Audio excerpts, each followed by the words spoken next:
Thank you so much to the worship team, and thank you, Cliff, for leading us in worship. And thank you to those who've greeted us at the door, and those who have been preparing the tea and the coffee for us to be able to partake in later on.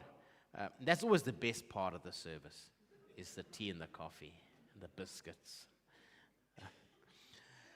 As we're looking at heaven, this our final destination, where we long for, trying to understand heaven without throwing in a whole lot of poetic license does become difficult because we're talking about something that is beyond much of our comprehension and our imagination. At the moment, we've come to rest in the book of Revelation, just on chapters 4 and 5, and those two form one unit. Somebody stuck a chapter split in the middle, and it's created a bit of confusion, but it is one unit as John gazes upon the throne of God, and that's that throne that you and I will one day stand before and gaze upon, and what takes place there that tells us about who God is and who it is that we will spend eternity with, and what He has done for us in order that we may spend eternity with Him. And so as we today go into chapter 5, we are introduced to Him who is on the throne. Beauty can be simple, such as how this pink shirt complements my manliness. But it can also be extremely complex, such as the intricacies of a beautiful flower, all those parts that make up. And the more we look at beauty, the more intricate we see that it is. And our God has created that beauty, and we can be assured that the closer we come to Him, the more intricate we find that He is, the more there is to get to know about Him. And as we look at the throne of God, we notice its beauty and its magnificence and its majesty. But it is also, and we must not be afraid to be able to say, it is also incomprehensible.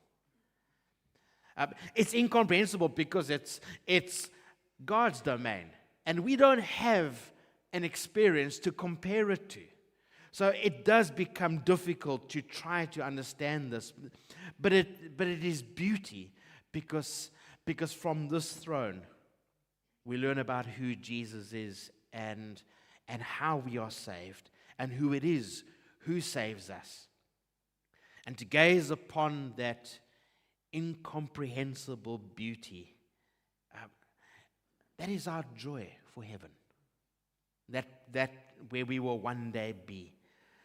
But for now, that sight, as it is written in the book of Revelation, from there we gain encouragement and we gain strength in order to be able to face our daily struggles against sin, against fear, against various forms of persecution.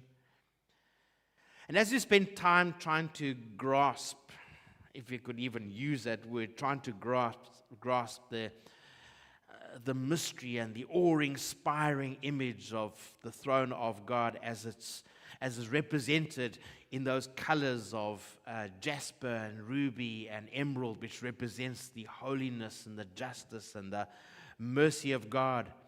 And as we've tried to comprehend those voices that come from the throne of God, and the at least what we know that it is saying is that self-declaration of God, I am the Alpha and the Omega, who is, who was, and who is to come, the Almighty.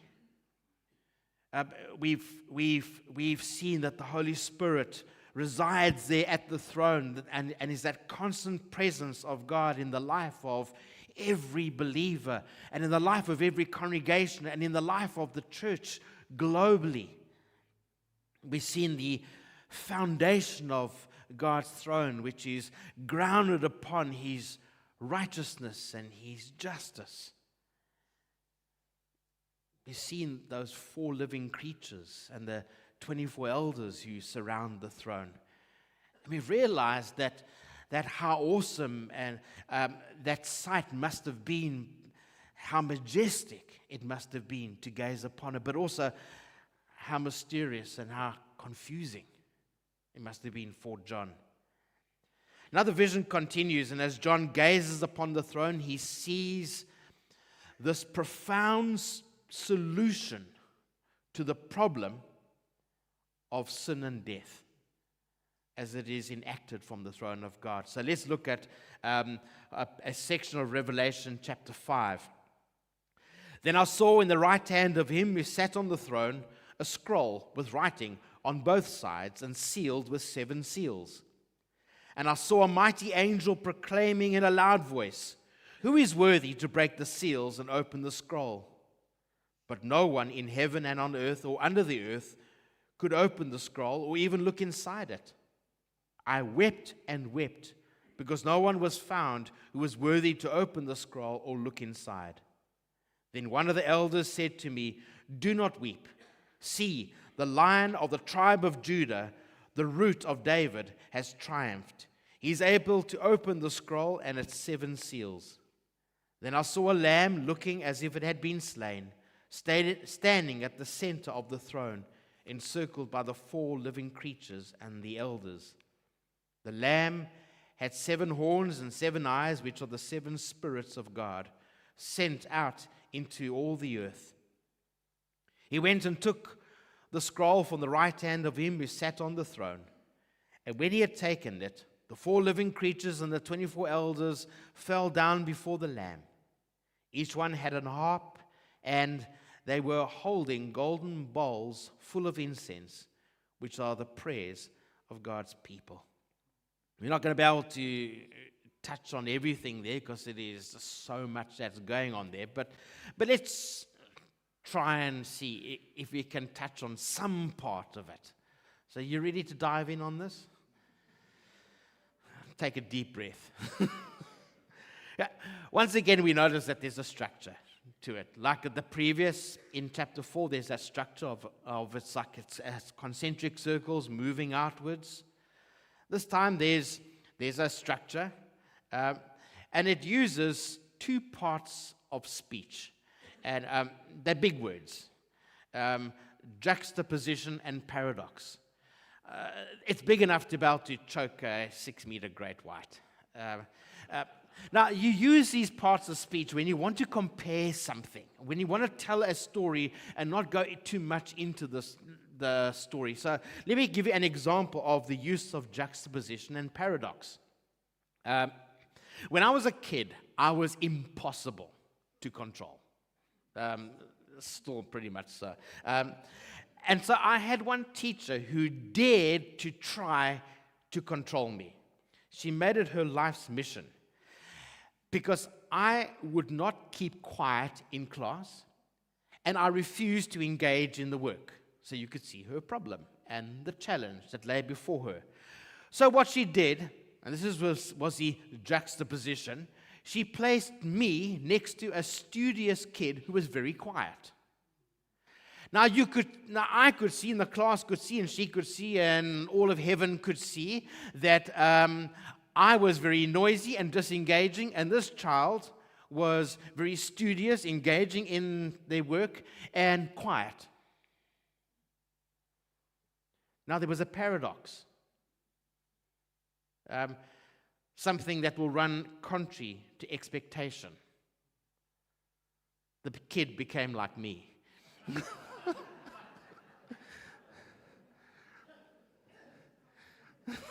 I think that poor teacher was so happy when I passed and went to the next year ahead.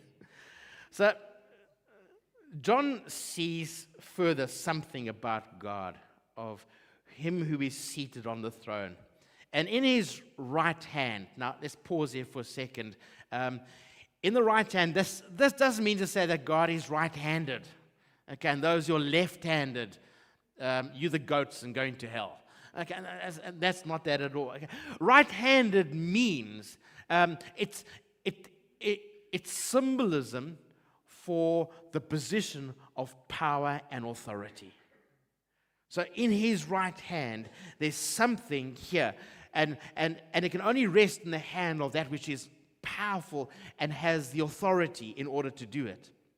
You notice that it's a scroll. It's written on both sides. It's got 7 seals on it. Now, we see a similar thing in the book of Daniel, but we're not going to go there. That's not the point of, or the idea of the sermon series, so we're not going into Daniel at all. But what is the scroll? It's very much so, unmistakably, it is, in terms of John's time, the image of a last will and testament. That is exactly how a last will and testament was written up in ancient times. On the outside, it's written, it's a précis of what is on the inside. And it's sealed with 7 seals. And only a worthy executor may be able to break those seals. But if you wanted to know what it was, you could pick it up and you could read the précis as to what was contained on the inside. Now, it's accepted by cautious and conservative commentators that the scroll held the history of the cosmos, or the universe, beginning to end, and its problems and its solutions.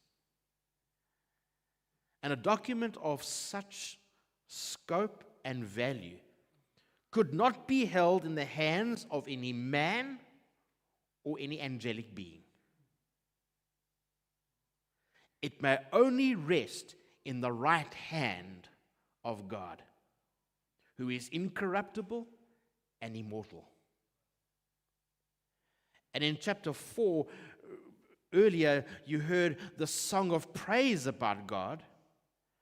In Revelation 4, it says this: "You're worthy, our Lord and our God, to receive glory and honor and power, for you created all things, and by your will they were created and have their being." Now we can draw great comfort from this, from the sight, knowing that God knows and sees all things from beginning to end. He's our creator, and because he's our creator, he knows all things. He's all-seeing. He's always all-present. He is transcendent, meaning that he is greater than anything that you and I will ever experience. And so he's not thrown by anything. Nothing frightens him. Nothing shocks him. And so whatever I say to him, whatever I bring to him, he is always able to handle it. And think for a moment. God knows our problems. I know there are times we go like, nobody understands me. Nobody understands what I'm going through. Yes, God knows it. An intricate detail. He knows it. And he knows our circumstances.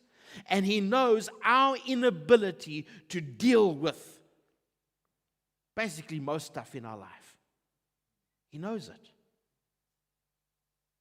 Now we see that an angel who is not identified, he proclaims in a loud voice, "Who is worthy to break the seals and to open the scroll?" What he's doing is that he is asking that in the terms of a testament, would a worthy executor come forward who is able to open it? And now there is no one in heaven, on earth, or under the earth. In terms of that phrasing, there is no one who is up above. There is no one who is presently living. and there's no one who has died in all of creation who may come forward and say, I'm a worthy executor. No one. Now, for a moment, just picture this. Represented by the scroll is the problem of mankind. Our problem. That is, that man sins and man will die. As he just summed up, that is our story. And the scope and the severity and the reach of this problem, the evidence is held in the scroll. This is what happens to us. And it's a scene of hopelessness. It's a scene of devastation on a cosmic level. Not just on my own personal level. This is on a cosmic level. This means that there is nowhere I can go in this entire universe and say, phew, I found a solution. There's nowhere I can go. And I imagine the emotional turmoil you go through when that suddenly sinks in.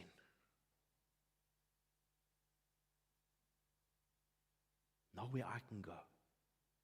There is nobody who has been created who knows the solution. That is scary. That is like being alone. It was many years ago, there was that movie called Alien. I don't know if any of you ever saw it. I was 12 years old and went to go and see it. And the caption of the movie that was on the poster was, "In space, no one hears you scream." I was 12 years old. I went to go and see it. Well, the thing that I realized is that when you're alone in your room at night, no one can hear you scream. So John wrote that when he realized that the answer did not lie up in heaven, on earth, or under the earth, it says he wept and he wept. The Greek uses the term loud and continuous lament. It's a kind of lamenting that you do when the Eagles beat the Dockers. That intensity.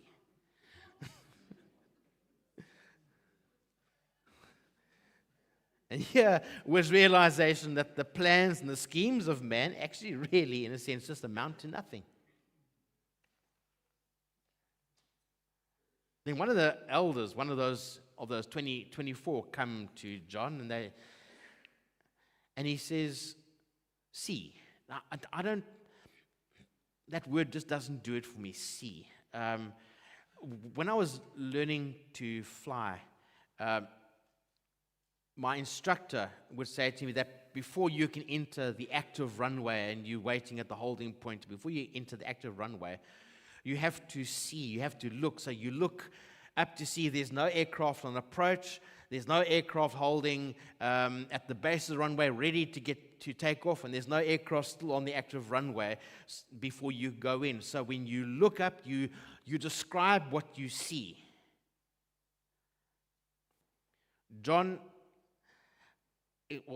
in the King James, it uses the word behold, which is a good word for to see and to comprehend. Can you see and can you comprehend what you see? Maybe women will get this better than men because us men, when we look for something, we'll walk into a room and the fact that we just looked. Well, I looked. We don't comprehend what we see. Maybe in a translation we could have said, John did not look like a man. He looked like a woman looks. He beheld. He sees. And here comes this juxtaposition, this part of speech. It's the Lion of the tribe of Judah and the Root of David. It says, here, the Lion of the tribe of Judah and the root of David. And it describes the promise of the Messiah on the one hand, and his rulership on the other, not just for the nation of Israel, but for the entire cosmos. And there he stands completely unopposed. And here's the one who is spoken of throughout Scripture. And we can see that once again, it proves the continuity and the reliability of Scripture as it talks about the second person of the Trinity. And here, he is the solution to this cosmic problem. And so powerful is this image. The Lion of the tribe of Judah, the root of David. This image that the 24 elders and the 4 living creatures and all the company of heaven fall down before him in worship. So let's for a moment try to just grasp these two images, put them side by side, so as to see how they complement each other and how they speak about who he is. Well, the Lion of the tribe of Judah is spoken about in Genesis chapter 49. Judah, your brothers will praise you. Your hand will be on the neck of your enemies.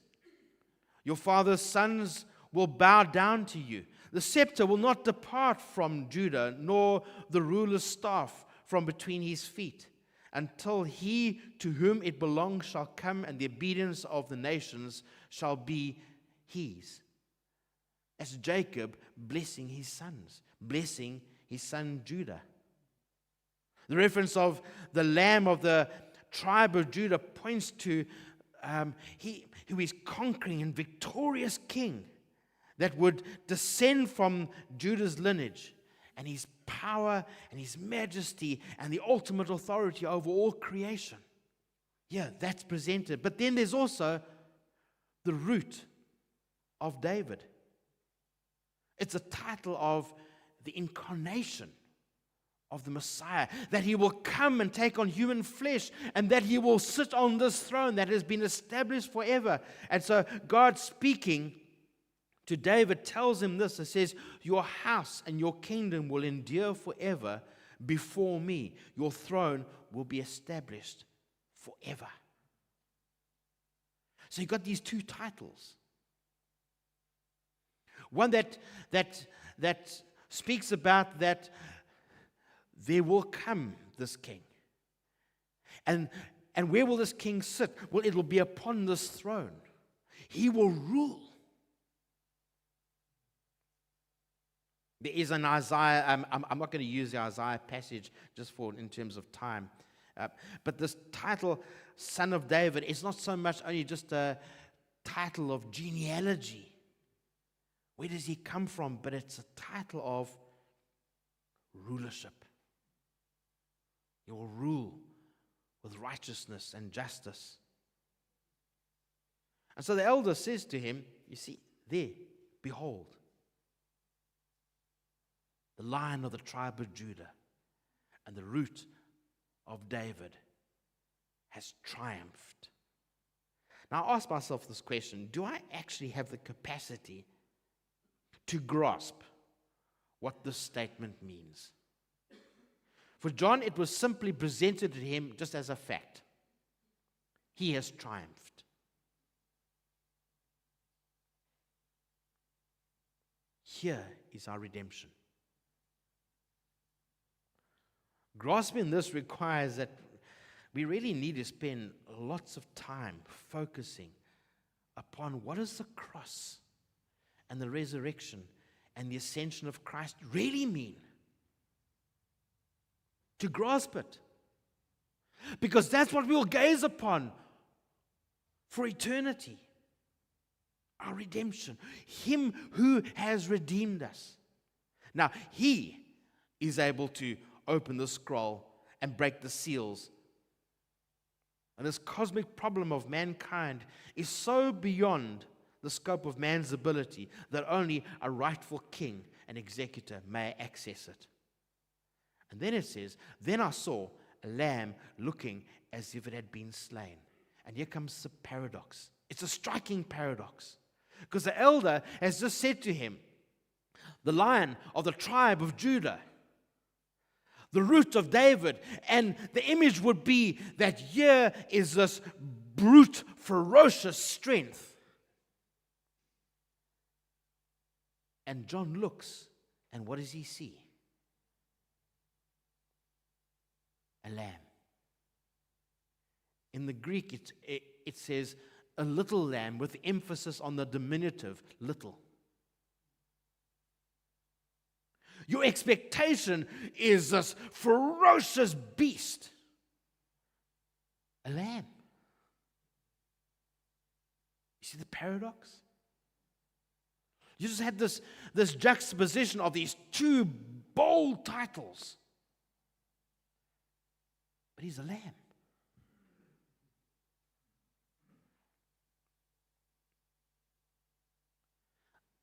I so often shudder when I see on YouTube that so little is made about the redeeming work of the cross and the resurrection. And people become so fascinated with so many other things.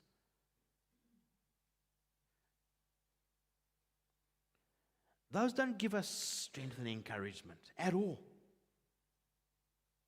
Now, the Christian who is occupied with the redeeming work of the cross and the resurrection will never be afraid of the devil or of his schemes or of the schemes of any government or of their corruption, because that Christian knows exactly where the power really does sit and how powerless the devil and worldly power really actually is in compared to the throne of God. It holds no power compared to that throne. And now this lamb, looking like it has been slain, here it presents the fulfillment of this covenant. First spoken about in Eden, then spoken about to Abraham, then spoken about at the Passover, then spoken about at Sinai, and then spoken about in the victory at Calvary. And this lamb looks like it's been slain, but it's alive. It's a paradox. How can it be slain, but yet it's alive? And it's the misunderstanding of this paradox that has gotten so many Christians fearful of their own shadow. A politician simply says boo, and Christians scurry.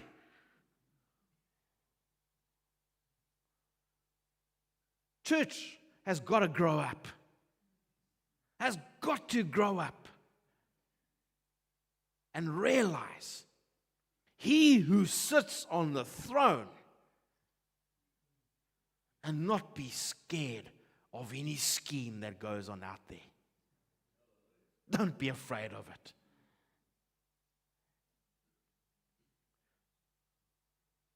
Now, as you juxtaposition this lion and the throne of David and a lamb, you put these three together to redeem and to conquer and to rule through suffering. It's an image that really to us is very foreign. It's very foreign. Because it mainly escapes us. To rule through suffering, well, if I rule, then I must have a fancy car, I must have a fancy office, I must have a fancy house, I must have all the fancy things that show the trappings of what it looks like to rule. But to rule through suffering? Now notice this lamb's position. He's standing.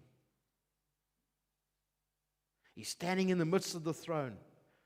Slain do not stand. But he's a resurrected. Standing implies life. It implies action. It implies involvement.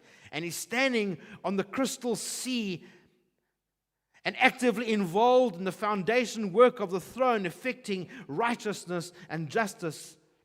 And in our behalf, as an intercessor.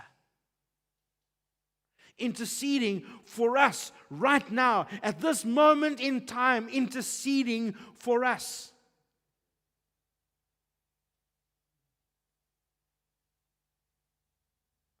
And from this position of involvement, he takes a scroll from the hand of him who sits on the throne, for he is worthy. And you notice the depth of his love. How much he would love us. That he would, as high and exalted as he is, as powerful as he is, that he would humble himself to that of a lamb and save you and me.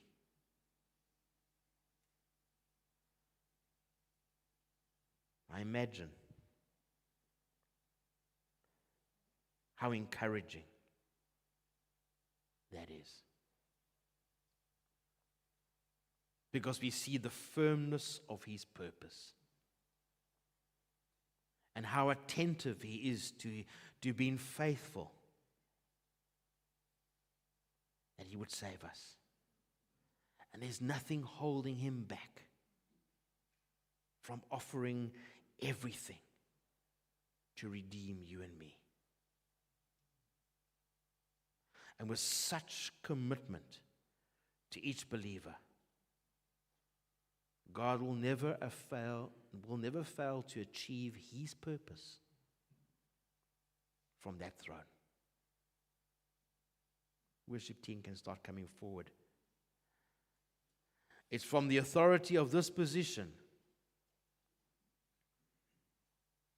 that we're seated with Christ in heavenly realms. It is beyond our imagination that we would even try and imagine what it would be like to be with Jesus. That from the depth of the depravity of who we are, this cosmic problem that is so horrific, I am so horrific. And he says, come, sit with me. And heaven's sang a new song. They're saying a new song saying, this is in Revelation chapter 5, verses 9 and 10. And they're saying a new song saying, you're worthy to take the scroll and to open its seals, because you were slain. And with your blood you purchased for God persons from every tribe and language and people and nation. And you have made them to be a kingdom of priests and to serve our God, and they will reign on the earth. And I go, Lord, I try and imagine what it is like to stand in heaven there with you. What will it be like? Standing before your throne and seeing this which you have done to get me there. So high and powerful. The Lion of the tribe of Judah and the Root of David should be so powerful, but yet you humbled yourself to like a little lamb. You allowed yourself to be slain in order to deal with my problem, that throughout this universe there is no solution, but it's found in you and you alone.